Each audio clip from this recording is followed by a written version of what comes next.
प्यारे मित्रों, आज कुछ प्रश्न पे चर्चा करेंगे जो आप लोगों ने पूछे हैं। जिसमें पहला प्रश्न है, गुरुदेव आपने कहा काम क्रोध मोह लोभ मनुष्य का सहज स्वभाव है, पर मैंने तो पढ़ा है कि ये नरक के द्वार है। क्यों नरक के द्वार हैं? अगर ये नरक के द्वार होते, ये पतन का द्वार होता, तो ये परमात्मा आपको क्यों दे के भेजता? काम क्रोध मोह लोभ ये हमें क्यों दिया हुआ है? ईश्वर ने हमें दिया है तो क्यों दिया हुआ है? कोई नरक का द्वार नहीं है। दरअसल शुरू से ही हम एक गलत पढ़ाई में जीते हैं, गलत धारणाओं में जीते हैं, इसलिए सब गड़बड़ हो जाता है। क्रोध की आवश्यकता है। अगर क्रोध न हो तो आप अपनी रक्षा नहीं कर सकते हो। कोई भी चीज़ गलत नहीं होती है। जो कुछ भी परमात्मा ने आपको दिया है सब शुभ है।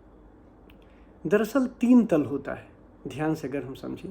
एक होता है मनुष्यता का तल, एक होता है मनुष्य तल से नीचे का तल, और एक होता है मनुष्य तल के ऊपर का तल। जो मनुष्य का तल जहाँ है उससे ऊपर का तल होता है। तो मनुष्य का तल जो होता है, परमात्मा ने काम क्रोध मोह लोभ ये सब दिया हुआ है, तो ये शुभ है, गलत नहीं है। बस ये कंट्रोल्ड वे में हो। अगर ये अनकंट्रोल्ड हो जाते हैं तब समस्या शुरू होती है, या किसी एक की अधिकता हो गई। अगर कंट्रोल्ड वे में है तो समझ लो ये मनुष्य के तल में आप हो। ये सुंदर है, काम का होना, क्रोध का होना, मोह का होना, लोभ का होना, ये सब सुंदर है। लेकिन अगर ये दिव्यता के साथ हो, मतलब एक कंट्रोल्ड वे में हो, एक सौंदर्य में हो, तो आप मनुष्य के तल में हैं। और अगर ये अनकंट्रोल्ड हो जाता है, काम क्रोध मोह लोभ, या इसमें से किसी एक की बहुत अधिकता हो जाती है, तो मनुष्य के तल से नीचे आप गिर जाते हैं, पशुवत तल में चले जाते हैं। और एक अवस्था है कि मनुष्य के तल से ऊपर उठ जाओ। अगर काम क्रोध मोह लोभ, दरअसल ये शक्तियाँ हैं, एनर्जी है। परमात्मा ने आपके भीतर ये ऊर्जा दी हुई है। किसी के भीतर किसी की अधिकता है, किसी के भीतर कुछ की अधिकता है, तो कम से कम मनुष्य तल पे तो आप हो। अब अगर आप इसका रूपांतरण कर लेते हो, ये ऊर्जा है, ध्यान रखना, इसको लड़ के हम ख़त्म नहीं कर सकते हैं। इसको रूपांतरण किया जा सकता है। काम ब्रह्मचर्य में बदल सकता है, क्रोध करुणा में बदल सकता है। आप अपने दिव्यता को प्राप्त हो सकते हो। अगर मनुष्य तल के ऊपर जाना चाहो, आप साक्षी बन के, साक्षी के द्वारा रूपांतरण होता है, दृष्टा के द्वारा रूपांतरण होता है। अगर आप इनका रूपांतरण कर लो। एक प्रश्न इससे रिलेटेड और है, फिर दोनों एक साथ हम ले लेते हैं। एक पहले पूछा गया है प्रश्न है, संकल्प हठ और दमन में क्या अंतर है? तो यहाँ भी वही देखना है। संकल्प हठ एक तरीके से लगभग दोनों सेम है। इसलिए कह रहे हैं दोनों सेम है क्योंकि हठ जो है ज़्यादातर एक निगेटिव संकल्प को कहते हैं, लेकिन संकल्प तो संकल्प है, निगेटिव हो पॉजिटिव। संकल्प और हठ एक तरीके से दोनों का मतलब होता है कि निश्चय पूर्वक हम किसी काम को करें, मतलब दृढ़ता के साथ, और उस कार्य को पूरा करें। एक तरीके से मैं ठान लूँ कि ये कार्य मुझे करना है। अब ये मन की बड़ी अपार शक्ति है, संकल्प शक्ति।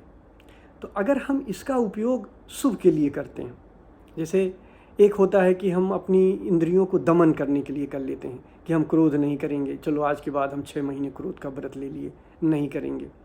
या काम क्रोध मोह लोभ किसी को दबाने के लिए ले लिए, किसका दमन करने के लिए लिए, तब तो विनाशक हो जाएगा। क्योंकि मन से नहीं जी सकता है। संकल्प हम निश्चय ले लिए कि नहीं, हम क्रोध को दबा के रखेंगे, क्रोध को होने नहीं देंगे, तो हम हमेशा हार जाएंगे।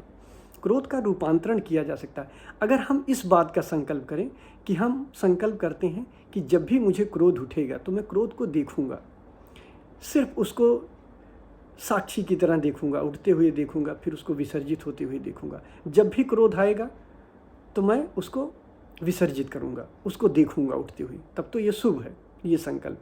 लेकिन अगर हम दमन कर ले लिए कि नहीं क्रोध उठेगा तो उसे हम दबा लेंगे, तब ये विनाश होगा, क्योंकि मन से नहीं जीतता है। ये वही हुआ कि जैसे हमें अपने दोनों हाथ को आपस में ही लड़ाएं तो हम जीत नहीं पाएंगे, थक के चूर हो जाएंगे, खुद ही हार जाएंगे हम। तो अगर संकल्प हम इस बात का करते हैं कि हम अपनी परमात्मा जो मनुष्य का छोर है उससे ऊपर की तरफ उठेंगे, परमात्मा छोर की तरफ जाएंगे, और इसके लिए हम दृष्टा का सहारा लेंगे। जो हमारे भीतर की शक्तियां हैं, काम क्रोध मोह लोभ, इनका रूपांतरण करेंगे, इनको बदलेंगे, इनका रूपांतरण करेंगे, तब तो ये बड़ा शुभ है, बहुत अच्छा है। इस संकल्प से हमारा विकास होगा, इस संकल्प से हमारी एक नई ऊर्जा हमारे भीतर पैदा होगी और हमारा उद्धार होगा, हम स्वयं तक पहुँचेंगे। लेकिन अगर यही संकल्प गलत हो गया, यही हम निगेटिव ले लिए कि दमन करेंगे या किसी को परेशान करने के लिए करेंगे, तो वो सब बेकार हो जाएगा। आपने पढ़ा होगा कि कर्ण ने संकल्प किया कि नहीं उसे दुर्योधन के साथ रहना है, तो कर्ण का विनाश हुआ। कृष्ण भगवान बार बार उसको कहे कि नहीं ये गलत है। लेकिन कहीं कहीं अगर हमारा संकल्प गलत होता है, हम गलत ठान लेते हैं चीज़ों को करने के लिए, तो वो सब सत्यानाश हो जाता है। अब द्रौपदी का आपने देखा कि वस्त्रहरण में जितने लोग थे सब मौन बैठे हुए थे वहाँ पे। क्यों? सब संकल्प करके बैठे हुए थे कि हम सत्य का साथ देंगे और क्या देंगे, कुछ न कुछ अपना ठान लिया जाता है। हर सत्य भी आप अपने हिसाब से अलग अलग बना लेते हो, जिसके लिए जो पसंद होता है वही सत्य बना लेता है। तो अगर हम इसका उपयोग परम सत्य के लिए करते हैं, हम अपना उद्धार करने के लिए करते हैं संकल्प का उपयोग, तब तो ये बड़ा अच्छा है। और नहीं तो अगर हम किसी खाली संकल्प के लिए संकल्प कर लेते हैं, ऊर्जा के दमन के लिए कर लेते हैं या कुछ गलत कार्य करने के लिए कर लेते हैं, तो फिर ये विनाश का कारण बनता है। तो संकल्प हमें हमेशा शुभ के लिए करना है। और ध्यान रखना, संकल्प की शक्ति भी मन की ही शक्ति है। पहले अपने दृढ़ पावर से, संकल्प से, मन की शक्ति से हम बार बार ये प्रयास करते हैं कि हम जब भी विचार आएगा साक्षी बनेंगे। विचार आएगा, काम क्रोध मोह लोभ, हम साक्षी बनेंगे, जो भी आएगा फिर इसका रूपांतरण करते हैं। हम शुरू से मन से इतनी नफरत क्यों करते हैं? हम देखते हैं कि अक्सर लोग मन को बुरा भला कहते हैं कि मन बहुत पापी है, मन बहुत गलत करता है। तो मन से नफरत नहीं करना है, मन तो बहुत प्यारा है, मन से प्रेम करना है, क्योंकि मन की वजह से ही तो आप सत्य तक पहुंच रहे हो।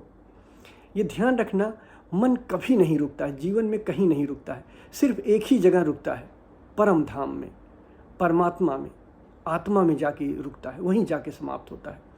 तो अगर मन ना हो तो आपका पता ही नहीं, आपकी यात्रा कैसे पूरी होगी? मन ही तो आपकी यात्रा करवाता है। जहाँ भी आपको आनंद मिलता है आप दौड़ते हो, लेकिन वहाँ मन नहीं रुकता, मन वहाँ से आगे निकल जाता है। फिर एक दिन ऐसा परम आनंद आता है जहाँ से फिर मन, जहाँ सदा के लिए मन रुक जाता है। तो तब समझ लेना कि अब आपका समय आ गया है परम तत्व को जानने का, स्वयं को जानने का। तो मन, एक तरीके से मन को भी प्रेम करो। हम किसी चीज़ से नफरत ना करें। जो हमारी स्वाभाविक आवश्यकताएं हैं, जो हमारी स्वाभाविक इच्छाएं होती हैं, हमारा मन होता है, हम शुरू से उससे नफरत करने लगते हैं और ये नफरत करना हमारे विनाश का कारण बन जाता है। हम सदा लड़ते रहते हैं मन से, फिर मन के ऊपर नहीं उठ पाते। तो मन से भी प्रेम करो और अपने सहज स्वभाव से भी प्रेम करो। आप मनुष्य के तल में हो, सुंदर है, लेकिन मनुष्य के तल में रहना उचित नहीं। आपका अगर जीवन भर मनुष्य के तल में ही रहे तो आपका विकास कहाँ हुआ? ठीक है, लेकिन मनुष्यता से ऊपर उठो। जो आपकी काम क्रोध मोह लोभ की ऊर्जा है, इसका रूपांतरण करना है। ठीक है, मनुष्य के तल पे ये सुंदर है। अगर आप मनुष्य से ही राजी होना चाहते हो, मनुष्यता से ही राजी होना चाहते हो, तो ये ठीक है। लेकिन इसके ऊपर जाना चाहते हो, कुछ दिव्यता लाना चाहते हो, कुछ डिवाइन स्वयं को जानना चाहते हो, तो इससे ऊपर उठो। तो हमें काम क्रोध मोह लोभ, जो हमारी वासनाएं हैं, जो हमें दी गई हैं, ये तो मनुष्य जीवन में ज़रूरत है, इसका हमें रूपांतरण करना है। और अगर हम इसके नीचे गिर जाएं, ये अनकंट्रोल्ड हो जाएं, ये वासनाएं किसी एक की अधिकता हो जाए, तो हम पशुवत हो जाते हैं, हमारा विनाश हो जाता है। तो मेरे ख्याल से हमारी बात समझे होंगे। धन्यवाद।